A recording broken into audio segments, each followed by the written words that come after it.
네, 안녕하세요. 이번에는 시험 문제 19번 한번 보도록 하겠습니다. 자, 재밌는 문제예요. 어떤 직육면체 모양의 상자를 줬는데 각각의 길이가 자연수 n에 대해서 가로는 2차, 세로는 3차, 높이도 3차로 되어 있는 어떤 그런 직육면체 모양에다가 한 모서리의 길이를 n에 대한 1차식으로 가져가는 정육면체 블록으로 빈틈없이 채우겠대요. 자, 빈틈없이 넣는다 그랬어요. 빈틈없이 넣는다고 할 때 이때 필요한 정육면체의 개수를 GN이라고 해놓고 이 GN을 이용해서 n이 1일 때의 값을 구하는 과정을 자세히 써서라고 그 값을 구하시오 라는 문제가 나왔습니다. 이게 이제 여러분들이 처음 접했을 때 이런 문제를 그러면 어차피 자연수 n에 의해서 만들어지는 거니까 그냥 n을 1로 놓고 가로 그러면은 가로가 얼마가 되죠? 1을 그냥 넣어서 가로 12, 세로에다가 n을 넣어서 6, 높이에다 넣어서 9 이렇게 해가지고 그냥 1에 정육면체 블록으로 까뜩 채우면 되는 거 아니냐? 그러니까 12개, 6개, 9개로 곱해서 끝내자. 그렇게 해서 답을 구한다고요.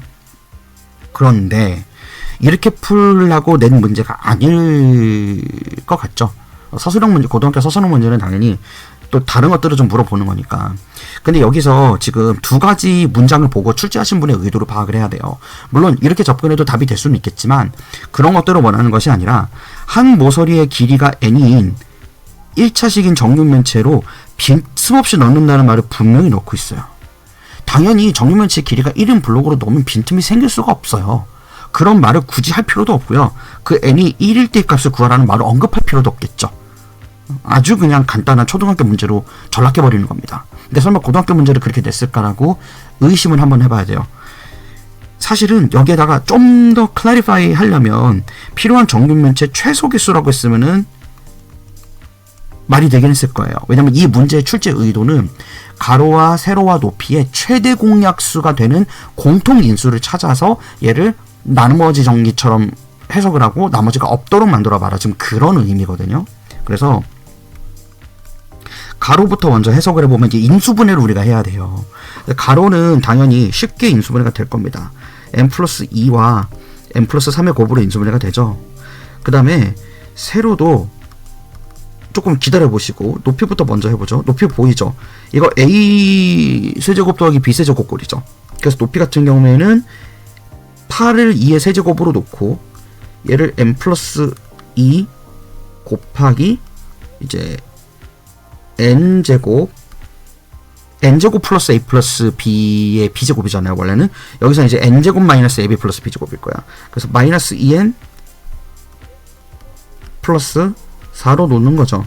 자, 근데 세로의 경우에는 3차인데 그냥 바로 보이질 않아요. 이때 선생님이 많이 주장을 하는 게 FTA죠.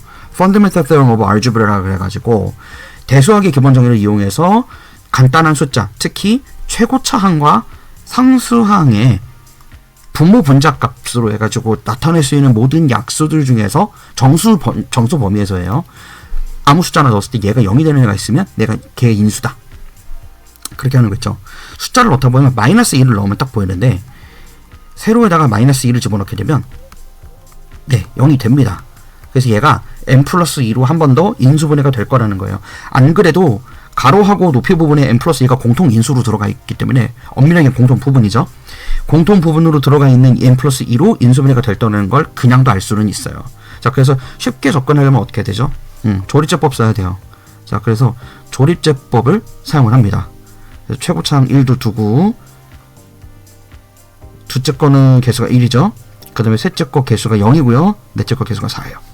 그러면 자, 여기에서 이제 개수로 활용을 해서 조립제법을 이용해서 문제를 구하면 되는 거죠.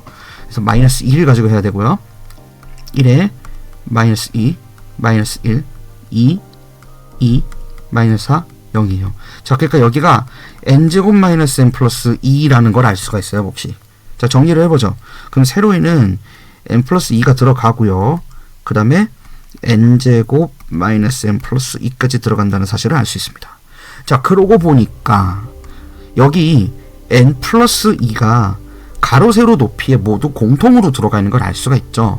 그래서 이거를 이 전체 부피를 하나의 식으로 표현한다라고 했었을 때 가로 세로 높이를 크게 f of x 이렇게 본다라고 하면 얘는 n 플러스 2의 세제곱 곱하기 이제 나머지가 들어가겠죠. n 플러스 3도 들어가고요. n제곱 마이너스 n 플러스 2도 들어가고요.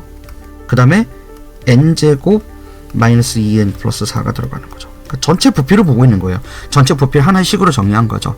그랬을 때 여기서 이 n 플러스 2의 세제곱이 결국에는 n 플러스 2를 하나의 블록 크기로 가져가는 한 정육면체 부피라고 생각할 수가 있다는 거예요. 그거를 가로로는 n 플러스 3개, 세로로는 n제곱 마이너스 n 플러스 2개, 높이로는 n제곱 마이너스 2n 플러스 4개를 가져간다 라고 해석할 수가 있게 되는 거겠죠. 그러니까 이 부피를 전체 부피를 갖다가 이 녀석의 작은 블록의 부피로 나누면 몫이 이만큼의 개수를 채울 만큼 빈틈없이 채워지고 나머지가 없는 이런 형태로 채워지는 것으로 해석할 수 있다고요. 자, 이렇게 만들어 놓고 이제 n이 1일 때를 가정해서 이걸 gn이라고 했기 때문에 그냥 그대로 넣으면 됩니다. 그래서 4 곱하기 두 번째 세로에는 2가 들어가고 높이에는 1 빼기 2 더하기 4죠. 1 빼기 2 더하기 4가 들어가니까 결국엔 4 곱하기 2 곱하기 3이 돼서 24개라는 것을 알 수 있습니다. 그러니까 600 몇십 개, 그 12 곱하기 9 곱하기 6을 해서 찾을 수도 있지만 그렇게 쉽게 문제를 냈다라고 하기에는 조금 어딘가 엉성하다는 거죠. 합리적인 추정을 가지고 가는 거예요. 근데 다만 블록을 최소한 덜 써서라는 말을 조금 더 줬다면 좀 더 클리어한 문장이 되지 않았을까 하는 생각은 있으나 출제하신 분의 의도를 따라서 문제를 푼다면 24가 좀 더 합리적인 정답이라는 것을 알 수 있는 그런 문제였습니다.